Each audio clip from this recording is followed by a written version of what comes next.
Okay, so I'm just going to talk about some general things, maybe just one thing, as a matter of fact, because I tend to ramble, so let's do weight loss, just for simplicity's sake. Just one little thing that's on my mind. Weight loss, I'm just going to say first and foremost, is not hard. Even if you've tried it, even if you're one of those people that's just like, oh, I need to lose 10 pounds, and you find it difficult, or lately, it doesn't go as fast as you want it to. Let's just start fresh there. It's easy. In fact, everything is easy, especially when you think of it in terms of, everything being easy. That'll help you a lot if you just change your perspective and think, oh, okay, well, it's only going to take me about a week to drop all this weight. That'll affect you, just thinking that. And it's a pretty good thing to know, because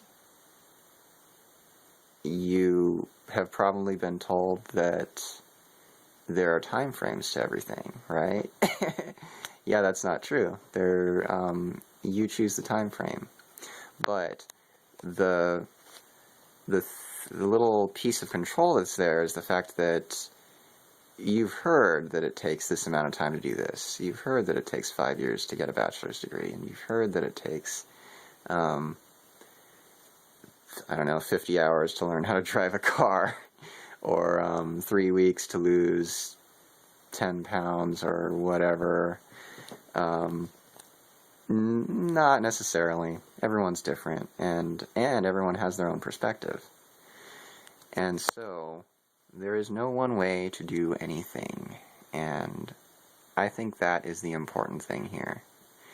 There is no one weight loss guide. There is what works for you, and oftentimes what will work for you is what you think will work.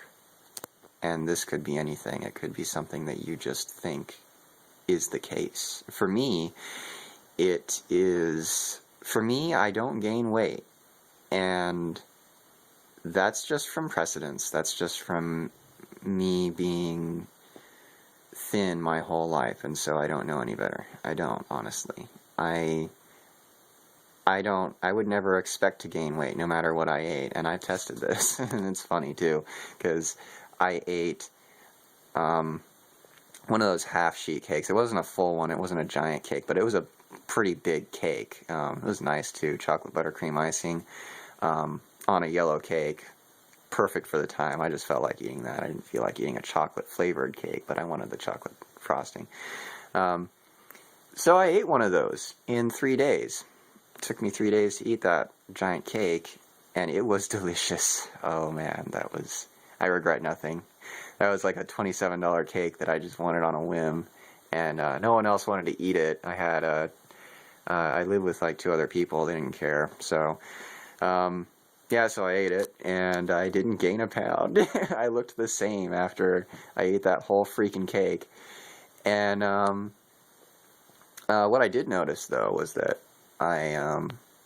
after I would eat it, well, for one, I kind of I made a rule right there. I said, okay, I'm going to balance this out with water. So I'm going to chug as much water as I feel like chugging every time I have a piece of cake. And that was what worked out for me. I just thought, okay, the water will automatically balance it out. Water's weird like that. It'll pretty much do whatever you want.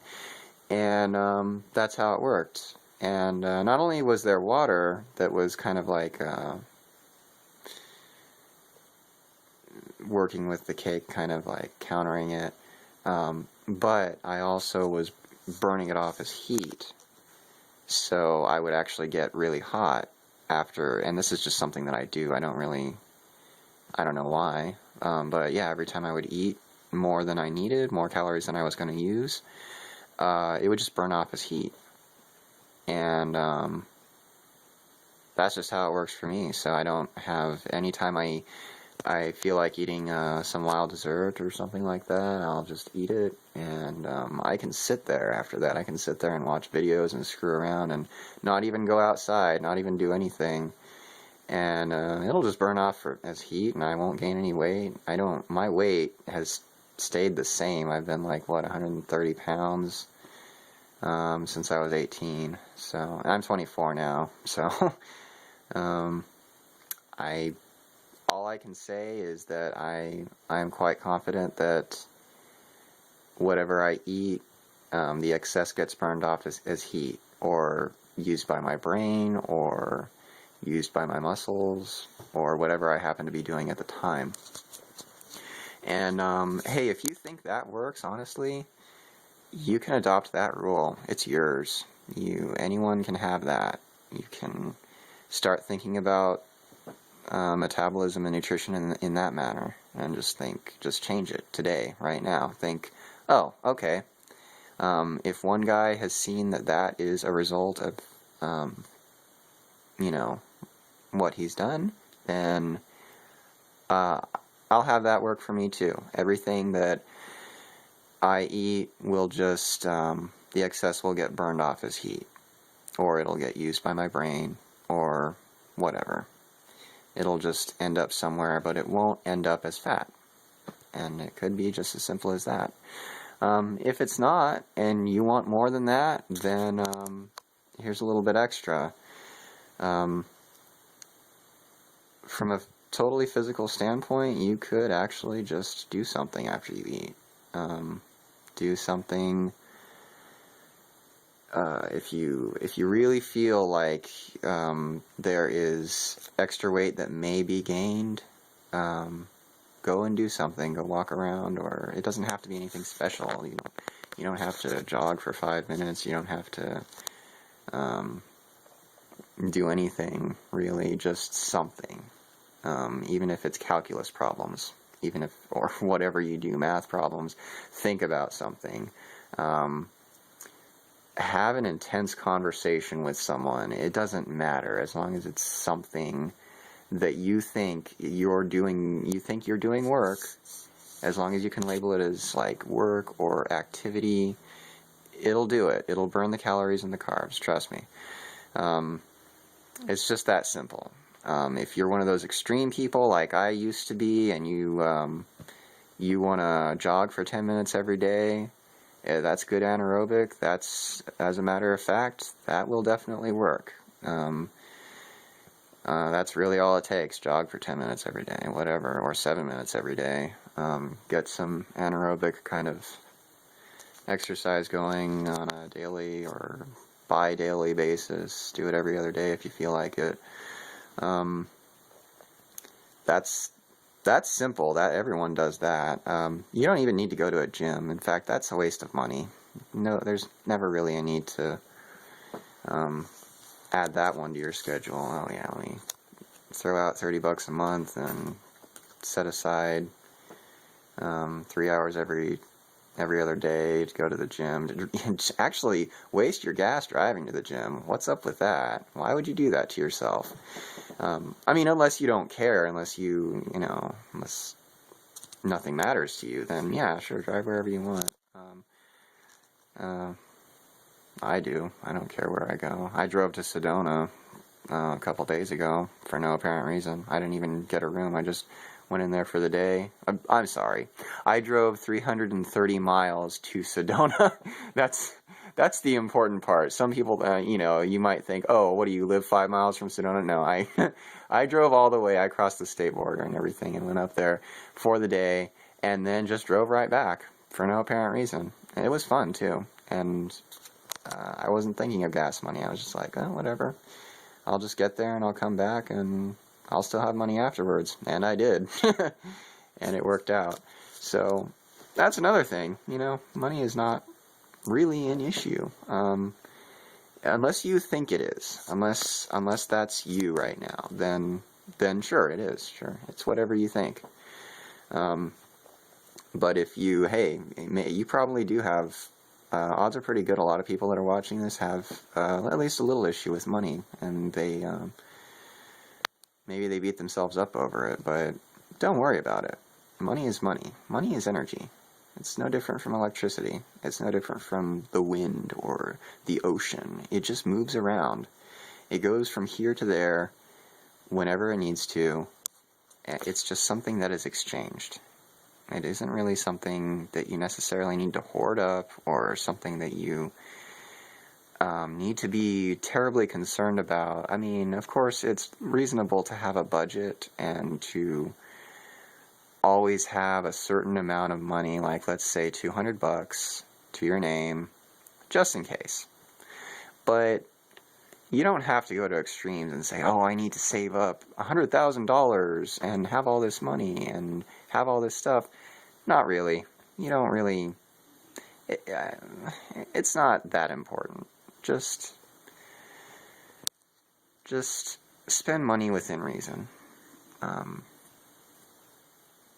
Feed yourself, clothe yourself, cover rent, cover gas money, keep your car in good repair. It's not that difficult, and it doesn't really take that much money, unless you think it does. And I'm sorry if you do, because there are so many people that really don't have that in their lives. They don't have things that break, or low income.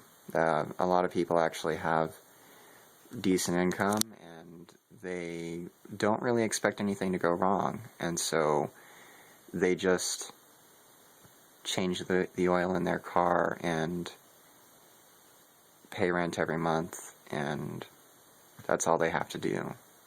A lot of people are thinking, oh, well, if I've got an old car, or even if I've got a new car, don't I have to worry about things that just tend to go out, or maybe make repairs to the house?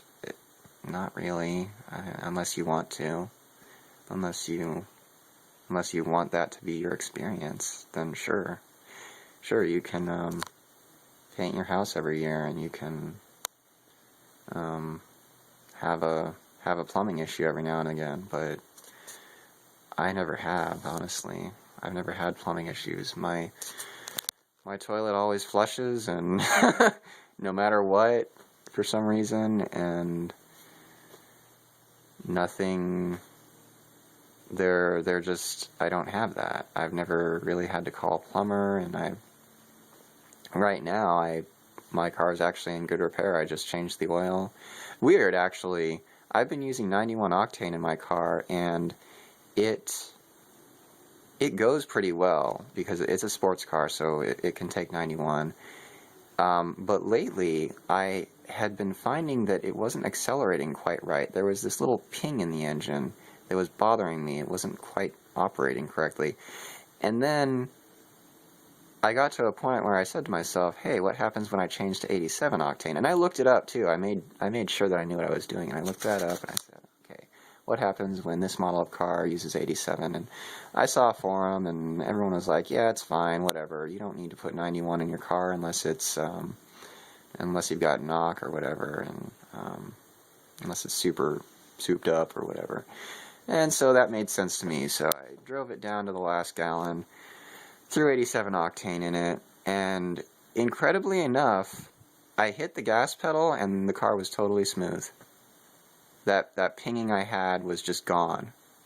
And I was almost afraid that it was going to be like the transmission or something, that it was skipping or something, and I had to replace the transmission in my 20-year-old car. But actually, no. I on a whim, I switched octane, and suddenly the engine's happy with that for whatever reason, and so I'm not going to have that problem. My car still runs. The oil, brand new oil filter right now. I'm not going to have to change the oil for another 5,000 miles.